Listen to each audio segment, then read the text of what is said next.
everyone, I'm here today to introduce you to the new Guerlain concealer. This is from their Terracotta line and I will be testing this out for the very first time here to give you my first impression. So before I start the video, if you're new here, hi, I'm Hannah. I'm not a professional, I'm just somebody who loves makeup, and on my channel I just love to share with you my favourite looks, products, product news, maybe some fails, hopefully not, but occasionally, anything like that really. And if that's something you enjoy, please like and subscribe below because it really does help me to keep this channel going. I'm quite new here, so it really does help. So this concealer is described as having the perfection of a liquid but the lightness of a powder. It's described as being able to correct and blur and also give radiance. And it's worth noting that I'm 47 and my skin's going through all the annoying perimenopausal skin issues, so this can be a really good test to see if it works, because at the moment I'm going through lots of products that just don't work very well for me at all. So it'll be interesting to see if this does. And I do have quite high hopes for it because I already love the Guerlain Terracotta Concealer Foundation, which is something I am wearing today because I wanted to see how well these two would work together. I have one neutral in this foundation on my face. It is slightly yellow on my skin, something I have found when I tried the stronger colour in the summer, but I do quite like the way it settles down, and once I finish my makeup, it's not something that bothers me. So the concealer comes in a very nice bottle with the same pretty top that we get with the foundation. It is quite an expensive concealer, it's £37, but it does contain 11.5 millilitres, which compared with concealers such as House Labs or Natasha Denona's High Glam, they only contain 7.5 along those lines. So you do get quite a lot of product in here for the price. The shade range on this is quite good. It's not huge, but it does cover all types of skin colours.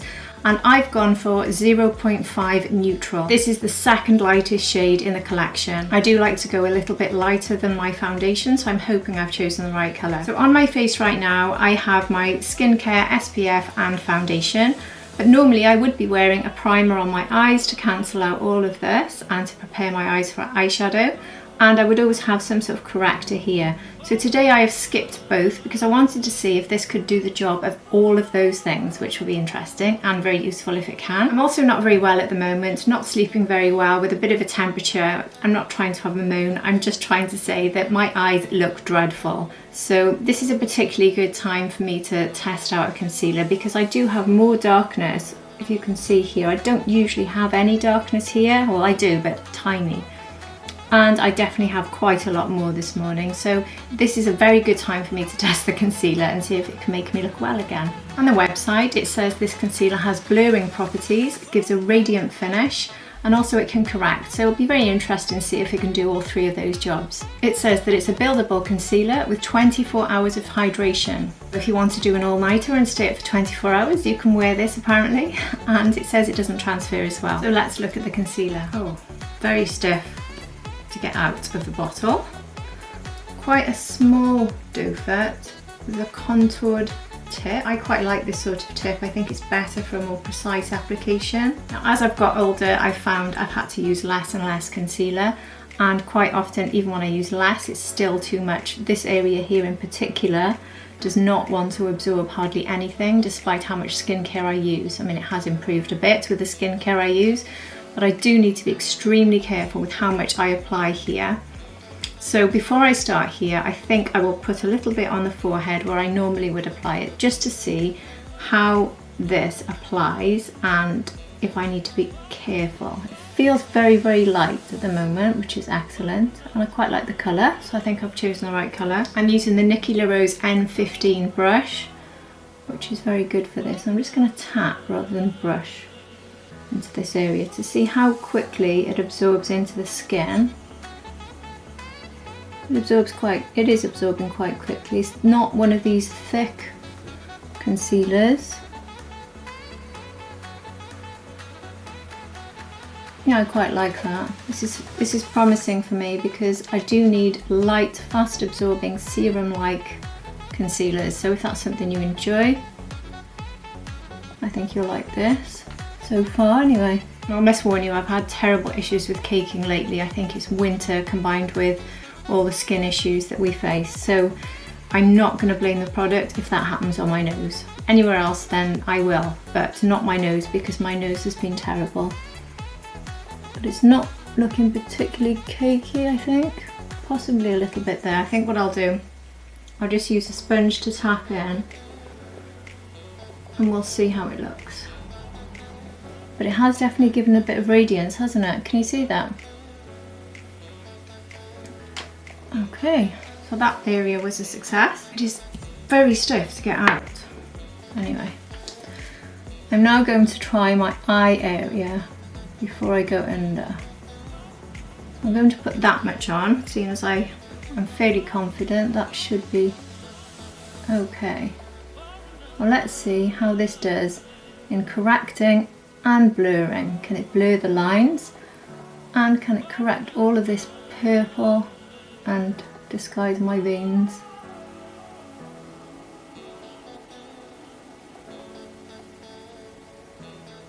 It is very light actually, because I think I could actually go in with a little bit more.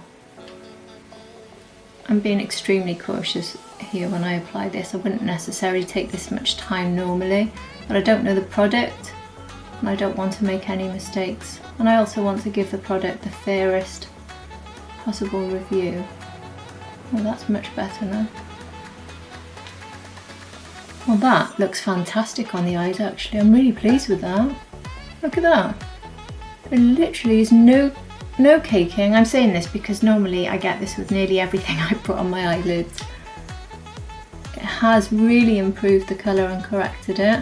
You can still see the veins very slightly, but to be fair, I don't know there's a product on the market that can actually make those completely vanish. So if you compare this eye with nothing and this eye with, that's pretty good, isn't it?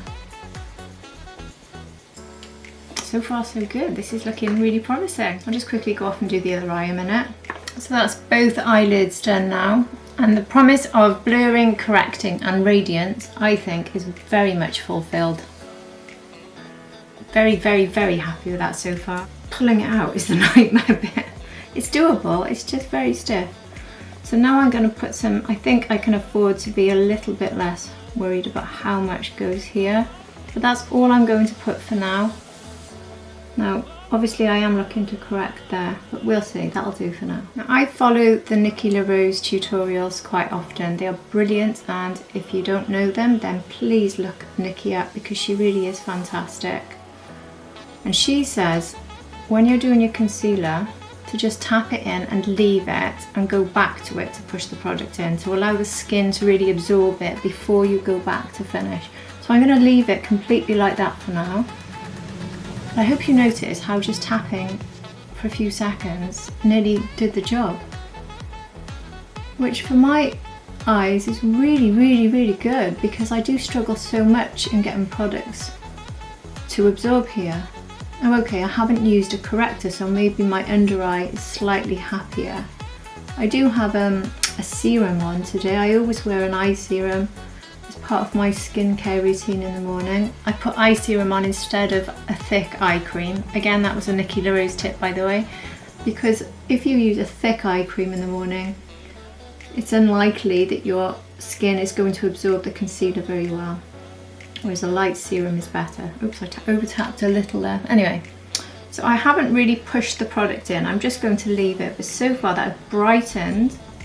The correction is reasonable. I wouldn't say it's completely corrected here, but I could add a bit more to test that out. I'm going to completely leave it for now. And now I'm going to go here on my chin, which is still a bit red. I've only used one pump of the foundation. I put a bit here to emphasize my contour line, a little bit here, and up here, and then a little bit here where I get redness. To be fair, the foundation has already dealt with the colour correction here, so I've used no colour correcting product anywhere on my face today, so the foundation has done a pretty good job, to be fair. I'll just put a little bit there. Oh, and down the nose, which is my really dodgy area at the moment, so I'm just going to dot a little bit and see how we get on. So going in with this brush for now. Gosh, it really does go in a flash, doesn't it? I'm taking my time, which makes this look long-winded, but trust me, this so far is looking like a concealer. You can really get the job done in a flash. And if you just see that, like let's see this line here. If I just go like that, how quickly, look, it's nearly done. It's just, oh, that is really, really, really good. I'm loving this. I'm already starting to think that I could be onto a Holy Grail type scenario here. My current number one is the Haus Labs concealer. I like the Charlotte Tilbury Beautiful Skin Concealer. I like the Natasha Denona High Glam. Here's one of my problem areas for caking, and that's gone in very nicely. It's just the speed with which this goes in, I love it. I'm using no swiping motions whatsoever, if you've noticed, always tap tap tap, because I just find that it's so much better for a good application for me. I never ever swipe. It can remove my base, and I just don't like the way it leaves a finish. Okay, so we are now on to the most dangerous part, which I haven't been able to get any product recently not to cake up here. Even my favourite go-to concealers, which have been fantastic for me for the last year, I've been caking up here. So, and this is not caking up. Oh wow! I'm really excited. This is so cool, because testing something live like this, and I've never tested it before, could be an absolute disaster, especially when my skin has been such a problem for me lately. So to test it like this for the first time and literally find no problem, not even in my problem areas. I mean, I haven't tapped in any further either. That's just a first tap. I am loving this. I really am loving it. So I'm now tapping in using the N14 brush from Nikki LaRose. I don't know if I said this is the BK Beauty brush. Nikki LaRose has recently done a collab with BK Beauty brushes, one of my favourite brushes on the planet. So I bought the kit. You can only buy the set at the moment of these brushes, and it is linked below if you want to find it. And I am enjoying the whole kit. And if you watch Nikki's videos, she uses these all the time, so you can see the best ways to use it, and her tips for me are the best tips out there. So she says to use this brush, it's almost like a sponge, because it's got a lot of, it's quite dense and almost got a bounce to it. It's very pleasant to use. It's not hard at all, it's soft. These are synthetic brushes. So there we are. So I've gone in and tapped it all in. Now the area where I generally get a problem after tapping and after everything is here, and I can see a little bit in the line there, to be honest, so we'll see how it looks at the end. But there isn't a concealer I use that doesn't do that to me, ever. I always use one of my little sponges. This is slightly damp, and I'm just going to go into the corner here. I'm going to powder now on one side, and I'm not going to powder on the other, so we can see how it looks. I'm going to go off and do a number of things and come back later, so it'll be at least an hour or two later. We can see if I need to go back in and powder the other side, or if it's stood up. Now obviously it's taken down the radiance, so that's maybe a preference issue. I'm using my Givenchy Prism Libre powder, which is phenomenal. I already prefer it like that because I like the effect of this powder. Depends really how you want your finish. Do you want to have this sort of dewy, radiant finish, or do you want the sort of matte finish here? But I think it still allows for the glow to come through. So for me personally, I prefer this. But it will be interesting to see if the concealer can cope without powder, or will it move and settle into fine lines and basically need a powder regardless. So we'll see on that. I completely forgot to try and build up to cover the darkness. So now I'm going to do that on one side, which is a bit confusing, so I didn't do it on the other, which I've powdered, but sorry about that. So here I still got a bit of purple, if you can see. I'm going to put a tiny dot. I just really hate adding to this area because this area of my skin does not like it, as I've said.